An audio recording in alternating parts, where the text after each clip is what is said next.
यही इतिहास रचने के लिए जा रहा है। आप कल देखोगे मुजफ्फरनगर के चारों साइड 70-80 किलोमीटर आपको जाम मिलेगा। ये किसान, हरियाणा का किसान वापिस नहीं हटेगा, अपनी मांग मनवा के वापिस आएगा हरियाणा किसान। और हरियाणा किसान में इतनी ताकत है, अगर कर्नाटक जाना पड़े, गोवा जाना पड़े, दिल्ली जाना पड़े, पीछे नहीं हटता हरियाणा। मुजफ्फरनगर दंगे करवा के स्पेशली हिंदू मुस्लिम किया, हमारे वहां इन्होंने बरादरियों में बांटने का प्रयत्न किया।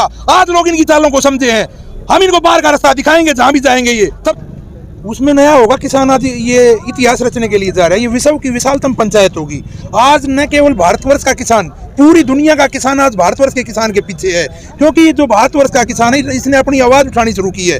तब रह आजम दीनबंधु सर छोटराम कहते थे, अब बोले किसान मेरी दो बात ले मान, एक बोलना ले सीख, दूसरा दुश्मन ले पहचान। बोलना सीखने का मतलब अपनी आवाज उठाना। आज पूरे देश का किसान अपनी आवाज उठाने लगा है और पूरे देश का किसान यहाँ एकत्रित होगा। तमिलनाडु से, कर्नाटक से, महाराष्ट्र, मध्य प्रदेश, राजस्थान, आज पूरे देश का किसान यहाँ इस हवन में अपनी आहुति डालने पूरे देश का किसान आज यहाँ आएगा। और एक बात मैं आपको और भी बताना चाहूँगा, जो किसान शब्द है इसके अंदर ही मजदूर साथ होता है। ये किसान कमेरे की लड़ाई है और कमेरे के अंदर दोनों चीज आती, किसान और कमेरा। ये कभी ये कहते हैं ना कि किसान और मजदूर को कोई आपस में जुदा नहीं कर सकता। हमारे जो बुजुर्ग थे वो कहते थे किसान और कमेरे का लम्बन और दमन का साथ है, तो किसान और कमेरे को कोई जुदा नहीं कर सकता। इस सरकार ने अपने अनेकों षड्यंत्र रचे।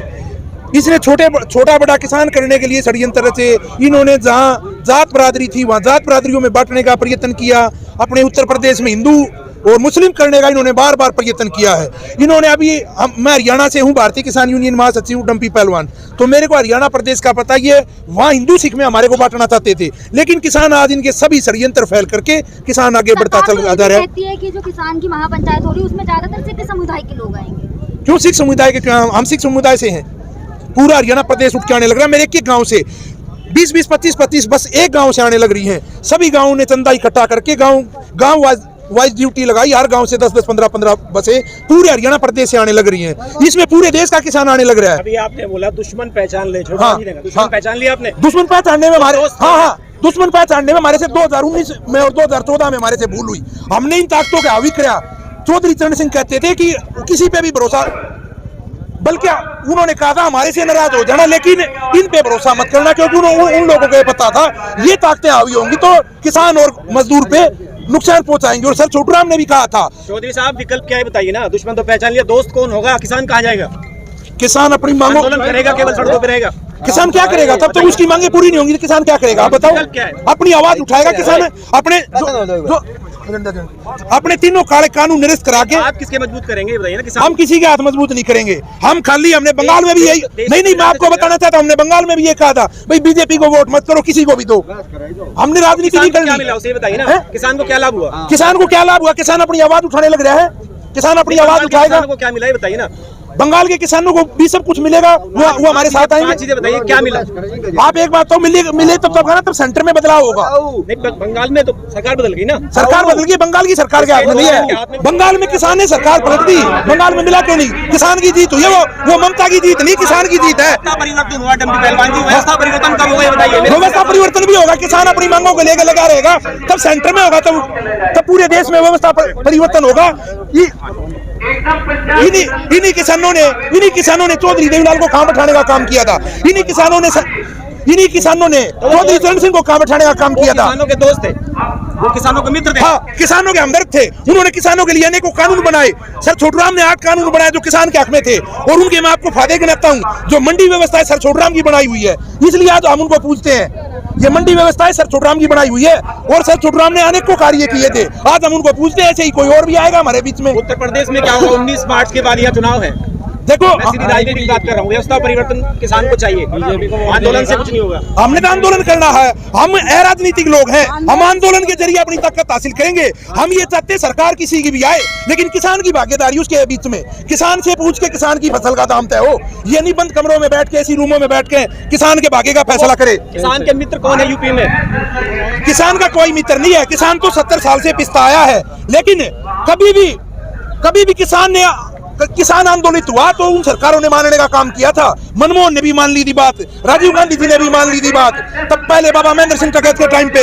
ये लोग इतने बेशरम निकले, इतने निर्लज निकले, इन्होंने 9 महीने से किसान रोड पे बैठा है, इन्होंने किसान की बात नहीं मानी। और किसान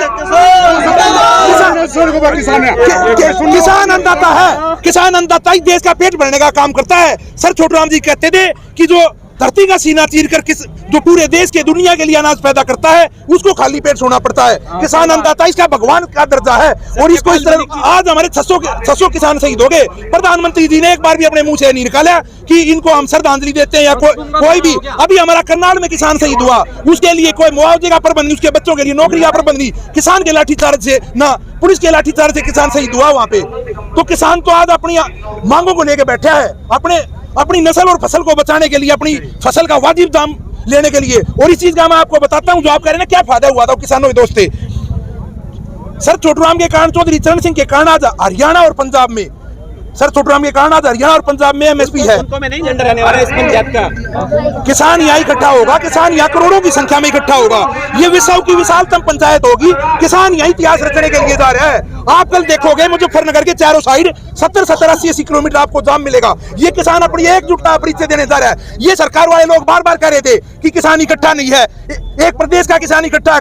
कभी ये बिरादरी पर किसान को बांटना चाहते थे, छोटे बड़े किसान को बांटना चाहते थे। कल ये देखेंगे, कल हर धर्म का लोग होगा, हर बिरादरी का लोग होगा। आज वही टाइम है, हिंदू मुस्लिम सिख ईसाई आपस में भाई भाई। आज सभी धर्मों के लोग, सभी बिरादरियों के लोग कल आपको रोडों पे मिलेंगे। कल सरकार को ये पता लगेगा। ये कहते थे ये एक स्टेट का आंदोलन है और सबसे ज्यादा दूध दही खाने वाला हरियाणा का किसान है।